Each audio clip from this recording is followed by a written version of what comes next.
What's up, guys? John from Side Hustle Experiment here. Today's video, I'm going to go over questions I've been asking virtual assistants during an interview process.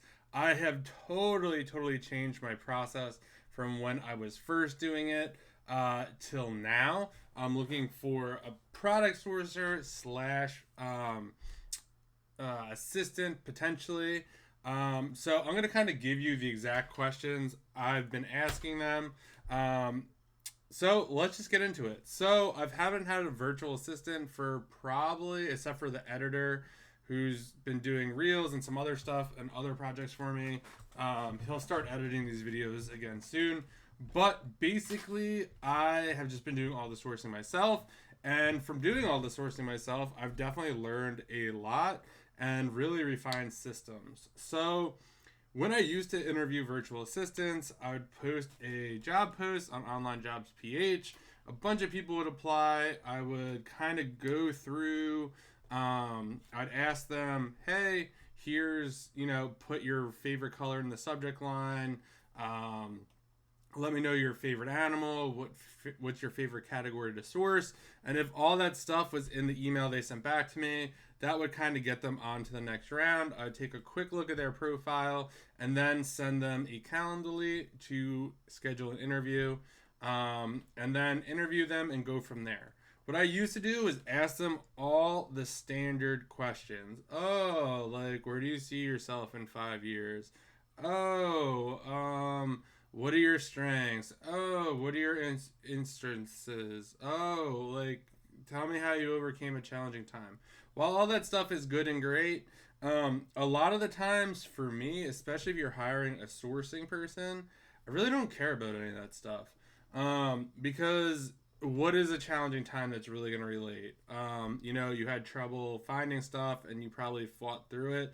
A lot of these interview questions, even in the real world, tend to just be, from my opinion, just cookie cutter stuff.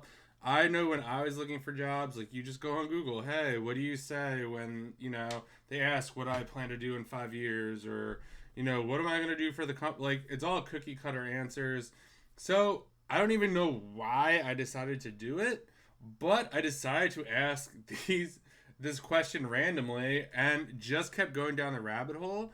And it really got me a lot of different insight into how much experience they actually have. So, how I really start off the interview, I did the first couple the usual way. Oh, like, tell me, your strengths, what are your weaknesses, all that kind of stuff. Instead, I start the interview and say, hey, tell me a little bit about yourself. They'll usually say, do you want to know personal or business? I'll say both. They'll tell me a little about themselves personally. Then they'll kind of go into the experience they had working. In some cases, some people just were talking about other jobs. In other cases, they were talking about their experience with Amazon. Both are kind of acceptable. I more lean towards, hey, like, I want to know your experience about helping Amazon sellers because that's what this job is for. So that is kind of the first. That usually takes about 1 to 2 minutes.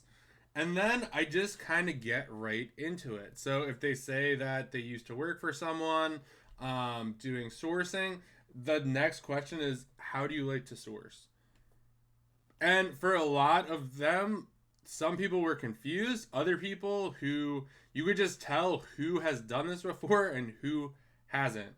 In the profile, it's like, oh, I use SellerAmp, I use this, I use, FBA calculator, I use tactical arbitrage, I use Keepa, all this kind of stuff.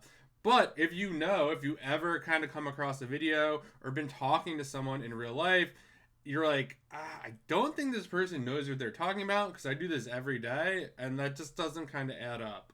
So I have found that. So when people are saying, hey, some people will be like, I kind of just go on websites and start looking. That's not really helpful. Other people were like, oh, I go to my email. I'm signed up for a bunch of, sales emails. I see if anything's on sale at my favorite sites, and I'll kind of check that out. And then if that's not it, I'll reverse source some of the sales, some of the storefronts that I have saved, or I'll start looking at sellers and keep a product finder, or I'll start with keep a product finder and start whittling things down. That sounds crazy, right? That someone would say that or would have, I don't know why people think that like people wouldn't, but there were candidates, the two candidates that I liked the most said that stuff. They said, hey, if I can't find anything, I'll go to whatever website, let's just call it Target. And you know what? I'll go there and start looking at the beauty section or a section I know well, and I'll start right clicking and pulling up the seller amp. That is something very specific that they're doing while sourcing. So that is a really big one for me. So how do you start sourcing? The next one, what stores do you like to shop at? So with all these questions, you're really just digging down deeper. It's not necessarily some cookie cutter answers. This is actual stuff. So, now all of a sudden, like they have to come up with stuff that they're probably, in many cases, not prepared to talk about, most likely. And this isn't a scare tactic or try to throw them off their game. It's just like, hey, where do you source? If you ask me, where do you source? But, I do Target, Walmart, Walgreens, Dick's, I would be able to talk about it. If you don't do it, you're going to have trouble. You're going to be like, Walmart's my favorite. Like, you could just tell that, that's just a cookie cutter answer and they're not super fluent. And to caveat this is all people who have supposedly at least a year of experience. So they should kind of know, the bigger sites or other sites to do. So figuring out where they like to source. And in my head too, I'm kind of thinking, okay, these are the stores I like to source at. So if this person truly is familiar, sourcing this store, this is going to be a good fit for me. So that is definitely a good one that I like to ask. Third one, what tools do you use? I was talking to someone the other day and they were saying Source Mogul. I've never used Source Mogul. I don't even necessarily know what it is. No shade thrown their way. Just never used it. I said, okay, that's great. So I'm guessing you know how to use Keepa then? And they're like, no, we didn't use Keepa, which seems crazy to me. I don't know how you would, source without Keepa, but they didn't. So for me, I'm like, if they're not sourcing with Keepa, it's not what I'm about. Like, if they've been doing this for 2 years and not using Keepa, I'm not trying to teach them Keepa, and I don't even really know how they were finding other stuff. That's just my opinion. This is what I'm doing, so just take that with a grain of salt. I'm not trying to be mean to anyone. This is just kind of like, this is how business kind of works. Like, you have a lot going on your plate. You need to find people quickly. You want to be nice about it, but you need to figure out what you're doing. So asking just about tools, a lot of people said, well, I use SellerAmp. I'm like, well, that's great because I use SellerAmp. People use Keepa. Some people mentioned tactical arbitrage. Some had more knowledge than others in that. I have a tactical arbitrage. I don't use it a lot. But yeah, I was mainly looking for them to say, you know what? I use Keepa, tactical arbitrage. Wonderful. The second question off of that is, what are some of the favorite ways you like to source?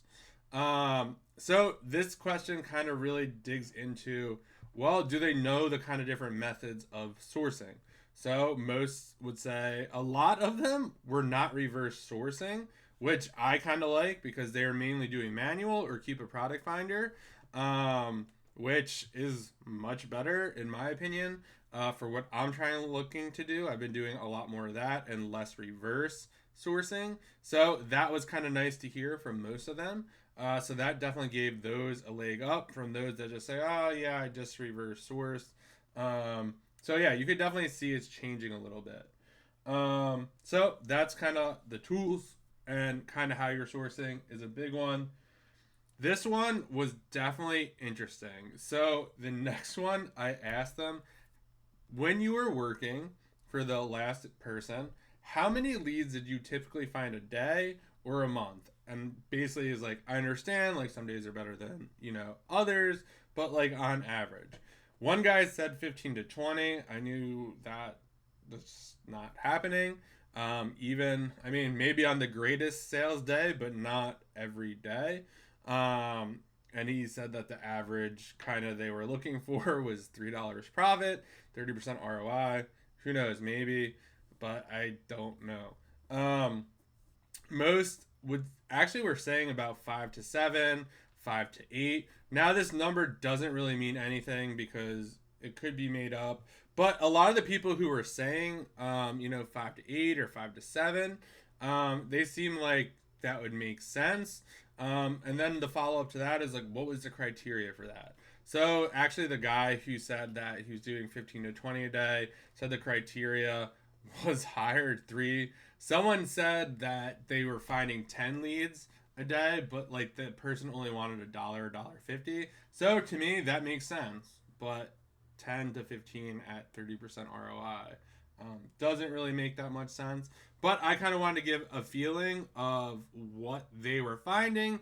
If they said, like 1 to 2 or 2 to 3, that's all right. But at this point, if you've been doing it for a year, you should be able to find more than that. So it was just really interesting. And also, this allows you to see, when someone says 10 to 15, you kind of know that they're not grasping it, or that's just not super realistic. What else we got here? Oh, this one. Are you currently employed? Surprisingly, a lot of the people were looking for a second or a third job, which is great. A lot of them said, hey, I have a lot of extra time on my hands. And trust me, I worked full time and did the Amazon thing on the side. So I guess I had like a second job. But for me, for this position, I really just want someone focused on that. I said, I don't want them working 2 jobs. I mean, that might sound wrong or mean, but if they want to do something like on the side part-time, not related to Amazon, like that's fine. Most of these people were saying that they want to work 80 hours a week. And while that's great, like I want someone who's fresh, relaxed, finding good stuff, not pressured to like do 2 different full-time jobs. That's what I'm looking for. And then the last question that I asked is, when do you like to work? So I've had a couple of people, it seems like the theme is going towards, it used to be the opposite when I did this about a year and a half ago. Everyone liked to work in the morning on their time. So where I am, it's the opposite. So if it's 8 at night there, it's 8 a.m. here. So a lot of people would say, yep, I like to work 8 a.m. my time to whatever, 4 or 5 or whatever the day is. A lot of people were saying that they like to work nights instead. They like to kind of do whatever they're doing during the day and then work at night. I don't really have any issue with this. I don't know. For me personally, this might sound bad. I kind of rather someone who does it in the morning. It works better for my schedule, to be honest. And I don't know. I feel like sometimes, you're freshest in the morning. Obviously, sometimes people work best at night. But from experience, the last 2 people I worked with did it at night. The first person that I worked with did it in the morning. Their results were much better than the people who are doing it at night. I don't know. That's the only kind of experience I have there. But I was just kind of getting a gauge. Some people would say, oh, I'll usually just kind of, when I get up, sometimes I'll do it at 12, and then I'll work like an hour, and then kind of, take a 2-hour break. That's like that's good and fine. And I want it to be a flexible, work environment. And, if something comes up, they could handle that. But for me, I was really looking for someone to say, you know what, I work in the morning, I like to get up, I like to get it done, and then kind of go on. So the 2 people that I really like had that in mind. And again, I told them, hey, listen, in the beginning, that's kind of how I want it to be. Because when I was working with this last person, they were doing the night thing, and then I'm a morning person. So And this is an important thing when hiring someone. Like, you are the boss. Obviously, you want to be flexible and stuff like that, but you have to do what works best for you. So I'm a morning person. I get a lot of work done in the morning. Don't like to be distracted or focused. So for me to have to take a break at like 8 a.m. to meet with someone to go over leads and do stuff like that, just really does not jive with my day. So now I'll be reviewing them, the leads daily at like 7 p.m. or 8 p.m. Just much better for me. I don't have to worry about, I pretty much got all my big tasks done for the day, and can just focus on them and helping them out. So that was kind of how I went about it. Those are kind of the questions I thought were actually super insightful. Instead of just asking the run of the mill, oh, where do you see yourself, come up with a strength, or, you know, these are all things that could be coached and coachable. But when you're asking someone like, hey, how do you source? Hey, what tools are you using? Hey, what stores are you shopping at? It really gets you to see, kind of get you in their mind. Number one, see how they source. Number two, see how they kind of think about profit and kind of thinking about things when they're talking about things like Product Finder and like right clicking on websites and doing manual sourcing. Obviously, if they've done this before, they've done this, they know how to do it, because it's really hard just to, like, that's not in a template interview in some YouTube video. So I hope you found this, guys, helpful. Drop a comment below. Let me know your favorite questions to ask on an interview, or which question that I came up with was your favorite. I always love to hear that. And then if you're not part of the free Discord, go join that. There'll be a link down below. We just passed 1,000 members. If you don't know what it is, it's the FBA Inner Circle. And we do a weekly call there. We have ungating advice. You could ask questions in there. It's just a really great community. So if you're looking to grow faster with like-minded people, definitely join. There's a link below, totally free. And I'll see you guys in the next video.